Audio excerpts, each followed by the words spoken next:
What is up guys, Stark here. In today's character spotlight, I'm taking a look at Charles Babbage. So Charles is going to be a 3-star caster and he's going to go up to level 70. And at level 70, he will have 10,887 HP and 5,996 attack.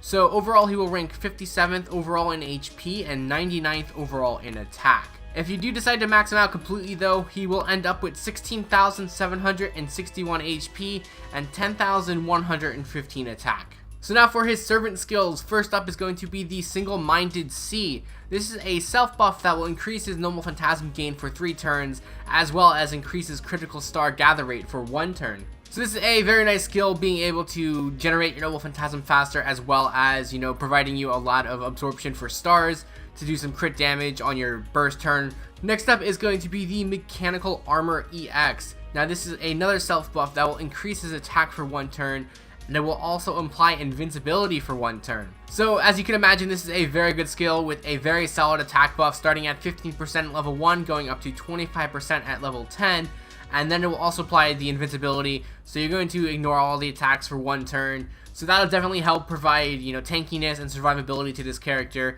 and he does have a lot of HP as well, so he's going to be a really hard character to take down. Now there is a rank or strengthening power-up quest that you could do that will further, enhance this skill, and it will change the attack increase from 1 turn to 3 turns, and it will also increase the attack, bonus damage from 20% at level 1 to 40% at level 10. So this is a tremendous buff to this skill. You're still keeping that invincibility as well, and the cooldown and everything else stays the same. It's just a massive buff to the second skill, and it's going to be a tremendous skill to use once you can complete that quest and get the upgraded skill. And then for his third and final skill, it is the Overload D. This will increase his noble phantasm strength for 1 turn, however it will also inflict burn to himself for 5 turns. So this is one of those weird skills where it gives you a buff and then it gives you a debuff as well, but this is one of those skills where it's worth the risk, or worth the, the negative status effects you get from using this skill, because you do get that increase to your noble phantasm strength, and he has a very solid noble phantasm, so you will get a 15% increase at level 1 and a 25% increase at level 10, and you will take 300 damage every turn for 5 turns, which honestly isn't that much. He's a huge tank, and he has an invincibility skill, so overall it shouldn't even bother you that much to have that burn damage on him. Moving on here to his class skills, he only has 1, and that is going to be the Item Construction A. Now this will increase debuff success rate by 10%. It's really weird that he doesn't have Territory Creation. Pretty much every caster has that, so it's really weird that he doesn't have it. And it's kind of unfortunate too, because he really lacks, any sort of damage outside of his Noble Phantasm. But, it is what it is. So now let's go ahead and talk about his Ascension. For his first Ascension, you're going to need 300,000 Quantum Pieces and 4 Caster Pieces. For his second Ascension, you're going to need 100,000 Quantum Pieces, 8 Caster Pieces, and 5 Eternal Gears. For his third Ascension, you're going to need 300,000 Quantum Pieces, 4 Caster Monuments, 4 Forbidden Pages, and 7 Octuplet Crystals. And for his final Ascension, you're going to need 900,000 Quantum Pieces, 8 Caster Monuments, 7 Forbidden Pages, and 16 Void Dust.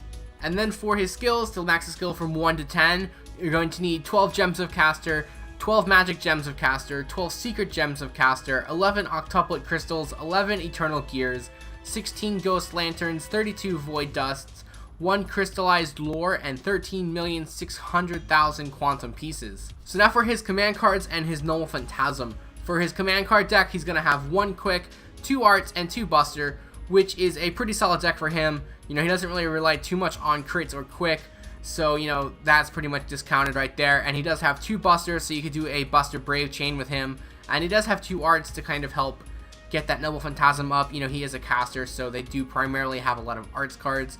So overall, it's a very solid deck setup for him. And then his Noble Phantasm is also Buster, and it's going to deal heavy damage to all enemies, and then it will also decrease their defense for 3 turns on the overcharge. So this is a very good Noble Phantasm in the sense of him being a 3-star caster that has an AoE Noble Phantasm. It's going to be one of the strongest from that group of characters.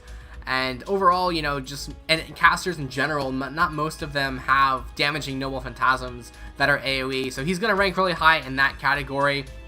And, the decreased defense is going to be a 20% at level 5. So you're going to get a pretty solid defense decrease there. There is an interlude that you could do to power it up, and this will just further increase the amount of damage that it does, which is, you know, always really nice, especially like I said, because there's not that many casters that have AoE damaging Noble Phantasms.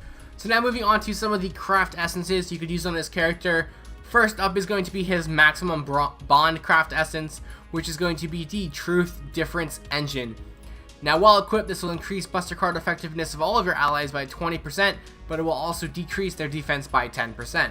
So overall, not a bad craft essence. Obviously it has that huge negative defect there, or status effect, with the 10% decrease to your defense, but you know, the bonus to Buster Card effectiveness might outweigh that.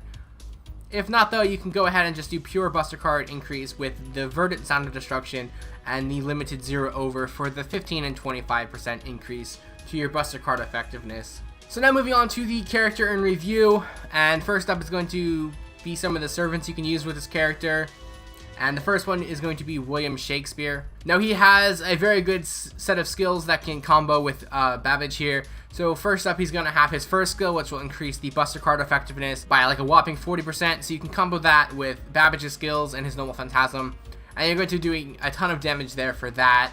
And then he also has that third skill, which will increase the Noble Phantasm gauge, so you can use your Noble Phantasm more with Babbage. And then you're also going to increase his star drop rate to kind of get a few more stars in there. He doesn't really focus too much on stars, but you know, it's always really nice to get those critical hits to off. Next up here is going to be Hans.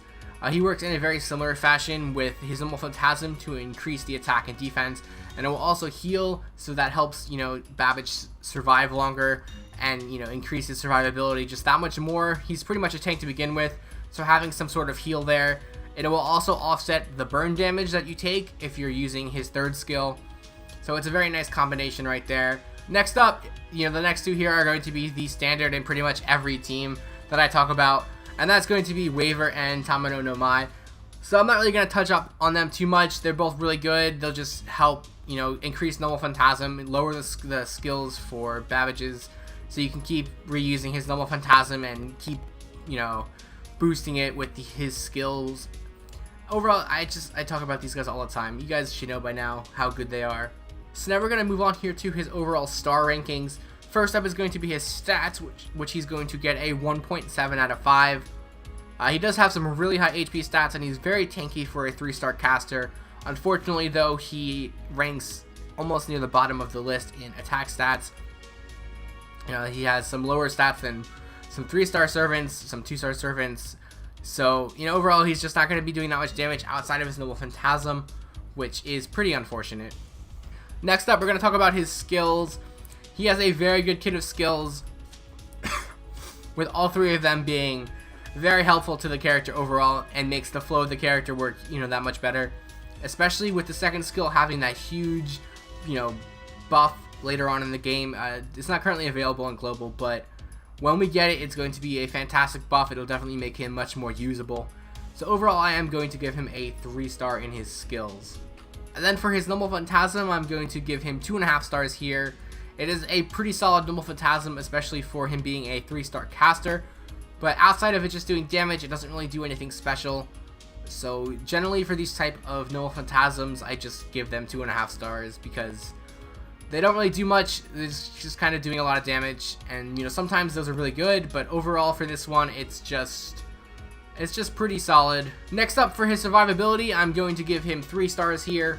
He does have a pretty good amount of HP, and he does have that second skill that'll apply invincibility, so you're going to be able to just completely evade all attacks for that one turn, which, you know, it'll definitely help survive longer in the fight. Next up, for his versatility, I'm giving him 2.5 stars. Now this is considering that you would have the rank up quest for his second skill, which like I said, I know it's not out yet, but we already have information on it, so I'm just going to use that. And like I said, 2.5 stars here. He does have a really solid Noble Phantasm as far as damage goes for a 3-star caster, so you can use him on wave clears and things like that, or for farming. But outside of that, you're probably not going to take him into any sort of like tough boss fight or anything like that.